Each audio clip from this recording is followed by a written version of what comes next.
Hello mga ka-tutorial, kumusta? Good morning. So ngayon ang pag-uusapan natin ay yung 5 application na dapat meron ka sa cellphone mo. Libre lang po ito at madadownload lang sa Play Store. Itong 5 na to ang pag-uusapan po natin. Okay?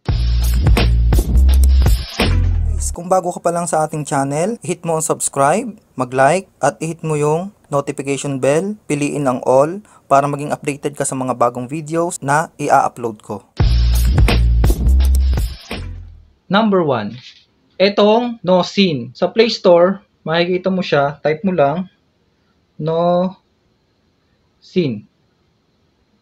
Okay, siguro ang iba alam na to. So, para sa mga hindi pa nakakaalam, so ito po yung itsura ng NoScene. Nakikita nyo po, open po yung nakalagay sa akin kasi na-install ko na. Sa inyo, install nyo kung magustuhan nyo itong application na to. Okay? Sa NoScene, so gumagana siya as regular Facebook. So, ang kagandahan lang po sa kanya, makikita nyo po ito. Ito po yung kaibahan sa kanya. Mababasa nyo po, ito po yung nakalagay. So, ilapit po natin sa camera. So, ayan.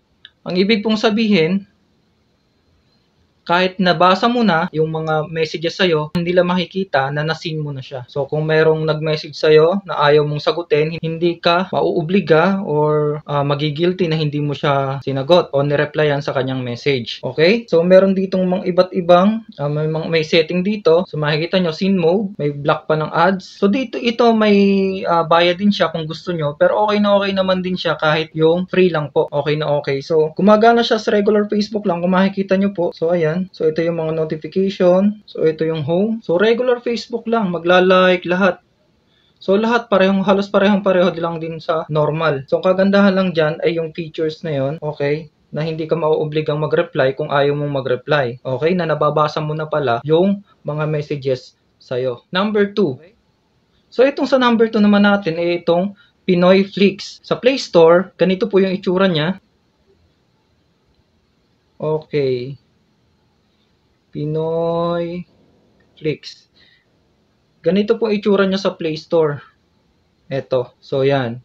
Yan po ang itsura niya sa Play Store. So, i-open nyo lang po. After nyo ma-download, pagka-open nyo, ganito po yung itsura niya. Ang kagandahan po dito sa application na to, pwede kang manood po ng mga Tagalog movies. Ang kagandahan po dito, ayan, kung movies po yung gusto nyong panoorin, okay, pindutin nyo po sa list. Okay, Pinoy movies. Updated po siya. Kung mapapansin nyo po, ayan, meron po tayong, ayan, mga bago po yan. Okay, makikita nyo po, 4 days ago lang. Ayan, 4 days ago. Mga updated po dito. Meron po ditong, kahit foreign movie, meron din po dito. Karamihan po dito ay Tagalog dub na po. Kahit mga K-drama, search nyo lang po dito. Kahit po anime, meron din. So, testingin po natin si Naruto.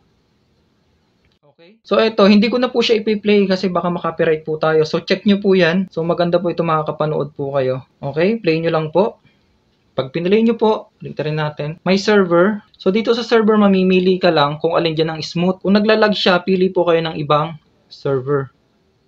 So, number 3, etong Shazam. Siguro ang iba alam na to, pero para sa mga hindi pa nakakaalam, ito, maganda po ito sa mga mahihilig sa music, na bigla-bigla na lang nakakarinig ng music pero hindi nila alam ang title. So, itong maganda ay, mache-check nyo po yung title niyan, malalaman yung title niya. Ito, Shazam. Yan, open po natin.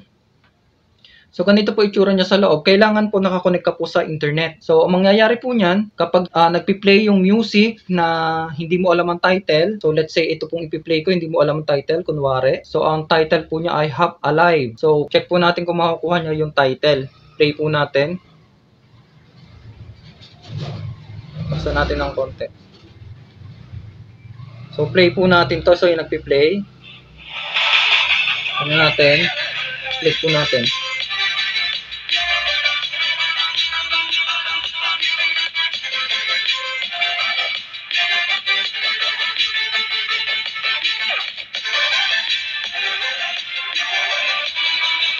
So, kung makikita nyo po, nakuha niya po yung title niya, Half Alive, Half Alive. So, ngayon, alam mo na kung anong title ng song na hindi mo alam. So, ang pang number 4 po natin ay itong eSound. Download nyo lang po sa Play Store, libre lang po ito. So, gumagana po siya na parang Spotify. So, ang kagandahan po dito, pwede mo siyang i-download and ma-play offline. Okay, so pili ka lang po. Katulad po nito, na-download ko na siya. Kunyari, na-open mo na siya. Kunwari, mag-open ka lang po ng kahit anong kanta, kunwari lang po. So ito, click mo lang po dito sa dalawang dot na to. So makakita ka po ng download offline. Pag dinownload mo po yan, so antayin lang po natin. Meron po siyang mga ads, okay, kapag ka nakakonect ka sa internet. Pero once na na-download mo na po yung songs, pwede mo na siyang ma-play offline. So ibig sabihin, wala na rin pong mga ads doon. Okay, so kung nakita nyo po, nagkulay green na po ito. So madadownload mo, ma-play mo na siya offline. Okay, so hindi na po tayo mag-play kasi baka makapiright po tayo. Okay? So, maganda po ito sa mga mahilig sa music dyan. So, pang number 5 po natin ay itong pre-text SMS. Okay? Kung halimbawa lagi kang may internet, may data ka, pwede kang makapag-text sa regular cellphone, like yung mga keypad po natin, pwede kang mag-text po dyan. Then, open mo lang po siya.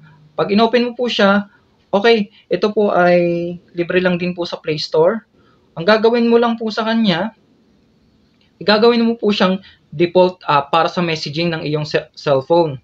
Kung nakita nyo po dito sa baba, make default. Okay? Alin po ang gagawin po natin? So, piliin po natin si pre-text SMS. Gawin po natin default, set as default. Okay? Para magamit mo siya. So, ang gagawin po natin, magme-message po tayo. Okay? New conversation. So, pili ka lang po dyan kung alin po yung sinong gusto mong message. Kunyari po, may message po natin yung sarili po natin. Message po natin.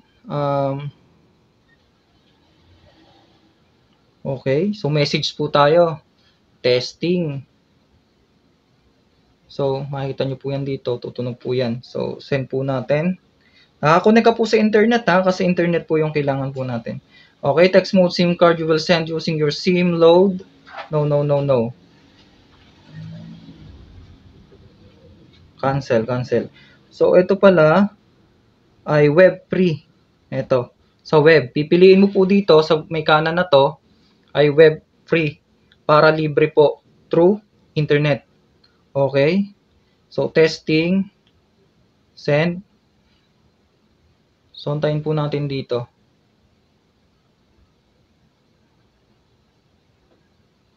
Ayun, dumating na po siya. Kung makikita nyo po, dito nakalagay testing, sent via pretext. So, testing. So, yan po. Gumagamit po sila ng random number. Okay? So, magpapakilala ka po sa iyong text na yun po ay ginamit mo ay internet at wag silang magre-reply doon kasi mas mahal ang bayad. Okay? So, mag-reply po sila ng normal text sa number mo. Okay? So, yan po ang 5 na powerful na po pwede mong pakinabangan na application. Okay? Kung gusto mo pa ng mga ganitong klase ng tutorial o video, mag-message lang po sa ibaba. At kung meron po kayong ibang mga application na useful na pwedeng pakinabangan ng ating mga ka-tutorial, kung ikaw mismong nanonood ngayon, pakilagay po sa comment section po natin para at least matulungan po natin din yung iba. Okay? Hanggang dito na lang po. Ingat po kayo palagi. Thank you and God bless.